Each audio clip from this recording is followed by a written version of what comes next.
"I won't allow it," the father of the family declared angrily. "This man is targeting our family." In the tense silence that followed as he caught his breath, the older brother spoke up. "So what do you plan to do about my sister's engagement?" "It's over, of course. It's only natural," the father replied. "I want you to have no further dealings with my son." The brother, remaining calm, responded, "Let's consider the engagement with my sister as if it never existed. Is that acceptable to you? There's no need to stress over it. It's a waste of time. People don't understand their place." He added with a hint of curiosity, "I'd really like to see the face of their parents. You probably see them often, don't you?" The father looked puzzled, and the brother continued, "My name is Tilly. I like it, though I don't know how it was chosen or who named me. By the time I became aware of myself, I rarely saw my parents. My father was an executive at a major electronics manufacturer, and my mother was a board member. They use a hotel near the company as a substitute for home, rarely returning to our actual house. My brother and I were left alone, almost abandoned, in a grand home that hid our situation from the neighborhood." He recalled, "I remember a little girl my mother brought home when I was 5. Her name was Carol. She became my sister, but like us, she was left to fend for herself. At the time, it seemed normal, though looking back, it was far from it. My brother, only 7, took on the responsibility of caring for us. Our mother made occasional appearances for appearances' sake, but we relied entirely on our brother." Tilly continued, "Carol, who had excelled in school, was suddenly taken away by our parents. It was unexpected. My mother, impressed by Carol's beauty and intelligence, decided to raise her as the daughter of a wealthy family. Disappointed with my brother's poor academic performance, they planned to use Carol to find a competent successor. I later realized they were strategically selecting the successor. My brother's poor performance was due to his responsibilities at home, not a lack of ability. Thanks to him, we were able to go to school and play with friends normally. Yet our parents never recognized his sacrifices. Eventually, it was just my brother and me again.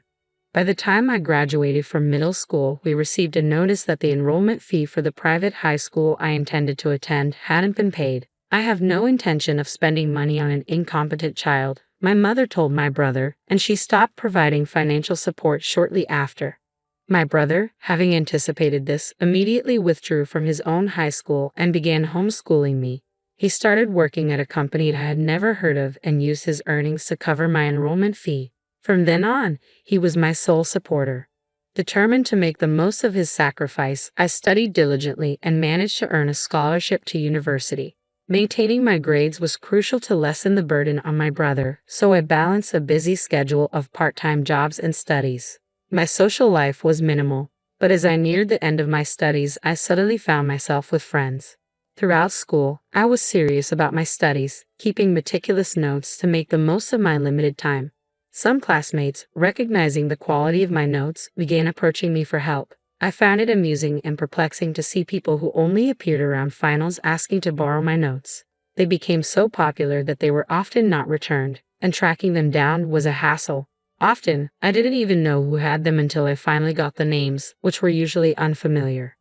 As exams approached, a senior male student came searching for me. He had noticed an unfamiliar girl's name on the notes he borrowed from a friend and wanted to find out more. He introduced himself as Gary.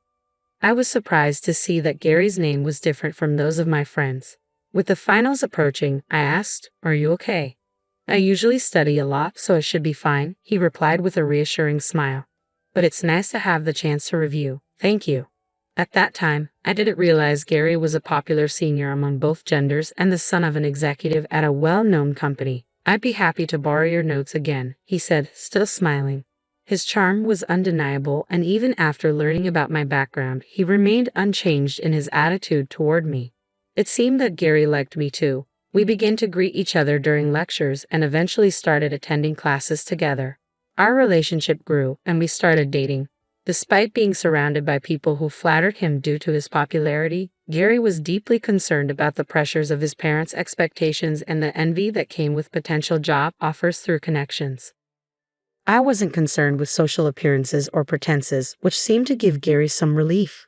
Even though I was too busy to share my family situation with friends, I couldn't keep it hidden from Gary. He listened without pity and expressed a genuine desire to help whenever I was in trouble. His supportive nature made me fall for him all over again. After graduating, Gary joined his father's company as planned. The following year, I graduated and started working at a trading company. 2 years later, we got engaged. Gary arranged a dinner at a high-end restaurant for both families to meet. On the day of the meeting, my brother attended in place of my parents who couldn't make it. As soon as the meal began, Gary's father voiced his dissatisfaction. "What's the meaning of this?" he exclaimed. "The parents aren't here of such an important day. It's inexcusable and rude." Gary tried to mediate desperately, but I stopped him. It was important for me to explain that my brother had to work to support my education. Despite my heartfelt explanation, Gary's father remained unmoved. "You dropped out," he said harshly. "It's unthinkable for someone of such low status to join our family." He then took my brother's business card and tore it up, accusing us of being after their money. "I won't allow our family to be targeted by this man." Gary's father raged, his fury palpable.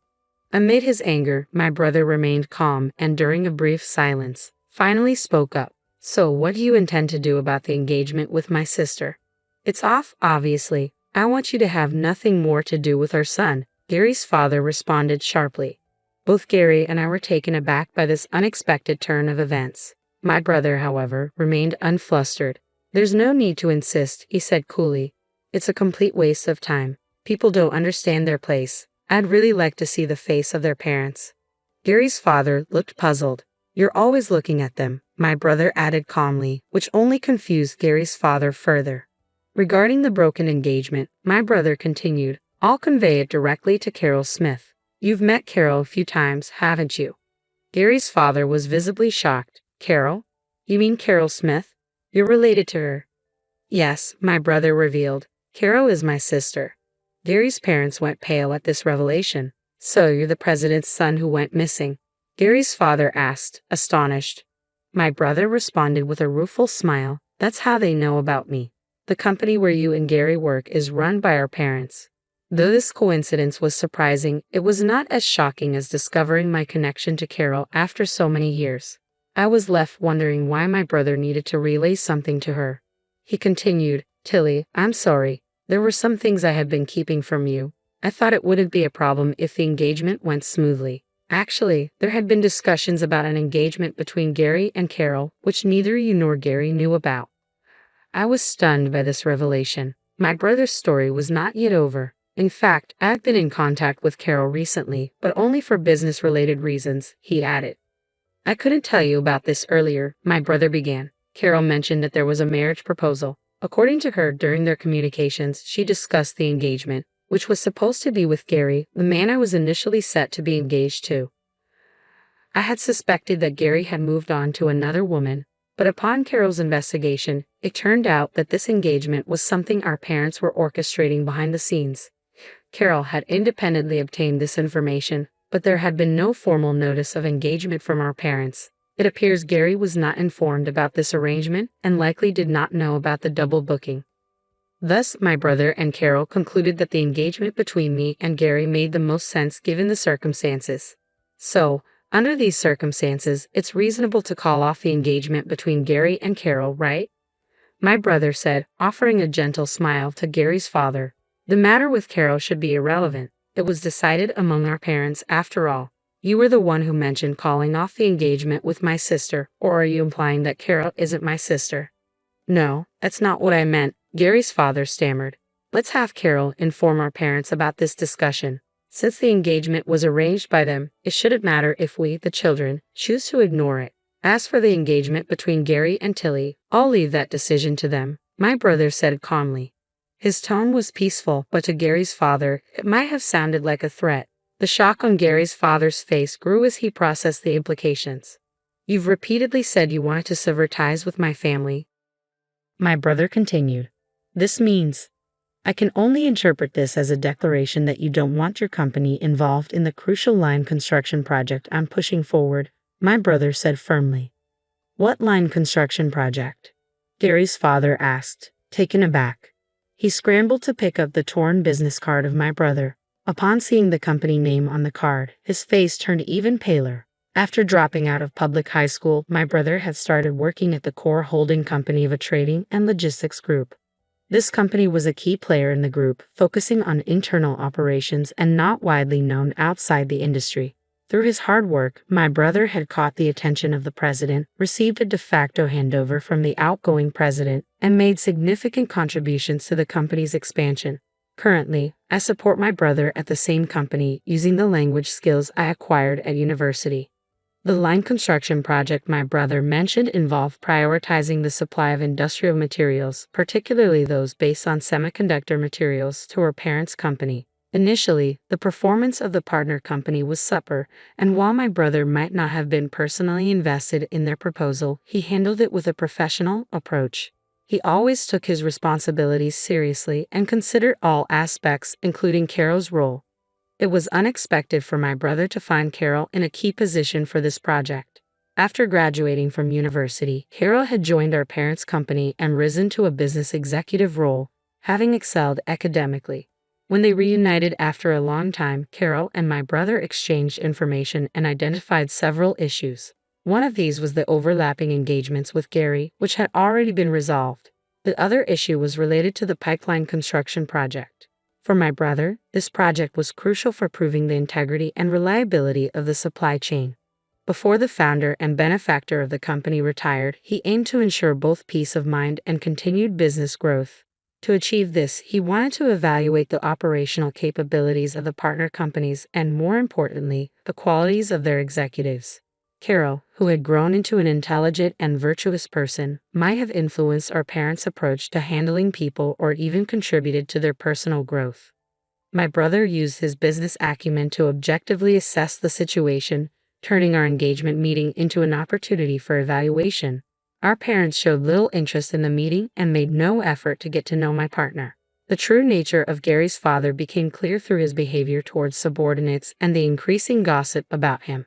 The current character of his friends and our parents also became evident.